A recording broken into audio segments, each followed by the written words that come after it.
Hello everyone, welcome to our channel, Meetings Assistance for Jehovah's Witnesses. I hope you are all doing well. In this video, we are going to prepare for the book study, Learn from the Bible, for the week of August 11th to 17th. This week we will study lessons 8 and 9. Let's begin.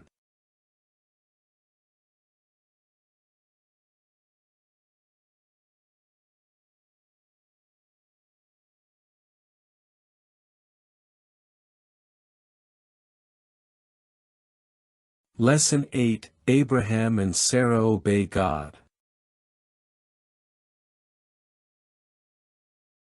Question 1. What did Jehovah ask Abraham to do? Jehovah asked Abraham to leave his home, his city, and his family to go to a place he would show him. Abraham didn't know where he was going, but he trusted that Jehovah would guide him and obeyed without setting any conditions.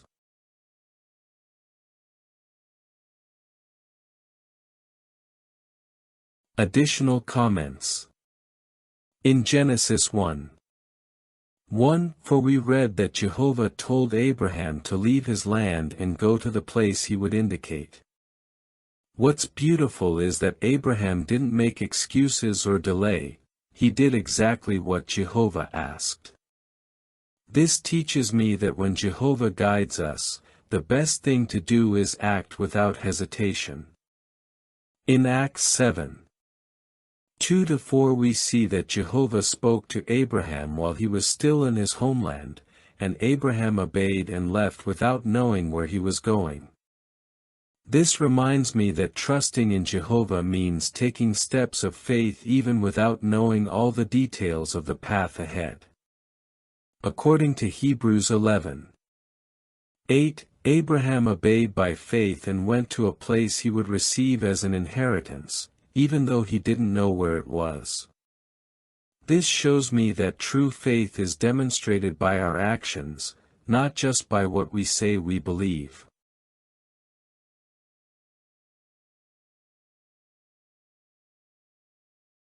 Question 2. What did Jehovah promise Abraham? Jehovah promised that he would become a great nation, that many people would be blessed through him, and that his descendants would inherit the land of Canaan.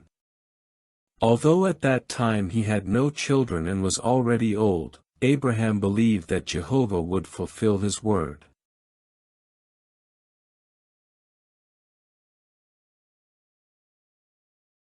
Additional comments. In Genesis 12:2-3, 7, Jehovah tells Abraham that he will make him into a great nation and bless all families of the earth through him. He also assures him that all the land of Canaan will belong to his offspring. This makes me think that Jehovah's promises are always certain, even if they seem too great to be fulfilled. In Galatians 3:6-9 it is mentioned that God considered Abraham righteous because of his faith, and that this blessing would extend to people from all nations. This reminds me that when I trust in Jehovah, not only do I receive blessings, but others can also benefit. In Hebrews 11:9-10 we see that Abraham lived as a foreigner in the Promised Land, waiting for the city that God was preparing. This teaches me to be patient and keep trusting, even if Jehovah's promises take time to be fulfilled.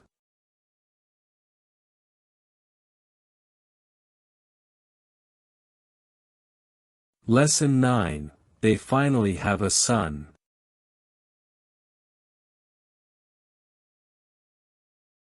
Question 1. Sarah heard the angels speaking with Abraham. What did they say? While Sarah was inside the tent, she heard the angels tell Abraham that by the next year she and he would have a son.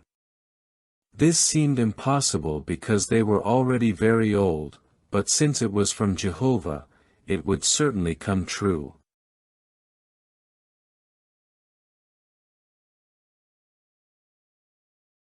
Additional comments. In Genesis 18:10-12 we see that Sarah was very surprised and even laughed to herself, because she thought she could no longer have children at her age. This reminds me that even if I think something is impossible, if Jehovah promises it, He has the power to make it happen. In Hebrews 11:11 we see that Sarah came to trust in Jehovah and have faith that He would keep His word. This teaches me that faith is not just believing, but being convinced that what Jehovah says will happen, even if I don't know how. In Genesis 21:1-2 we see that later, Jehovah fulfilled exactly what He had said. Sarah had Isaac at the promised time. This encourages me to trust that Jehovah always does what He promises and is never late.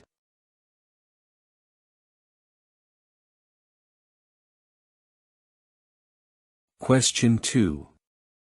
How did Jehovah protect Isaac? When Isaac was small, Ishmael began to mock him.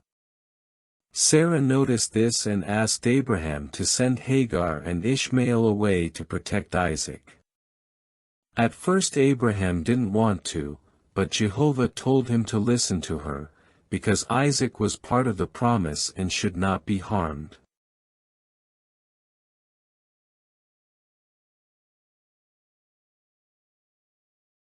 Additional comments.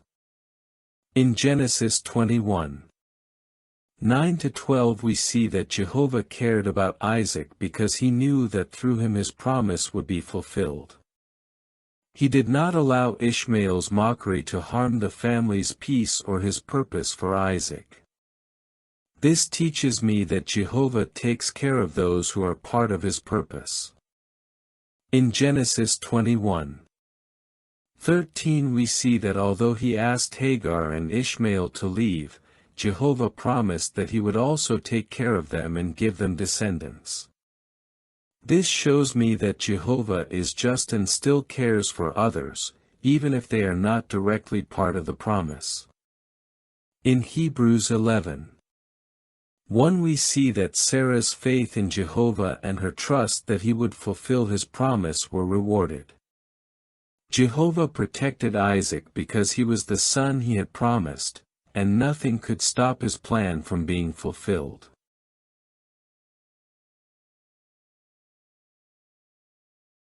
Well, those have been the practical answers for this week's congregation book study. I hope they are of great help to you, my dear brothers and sisters. I send you a big hug, and may Jehovah bless and protect you always.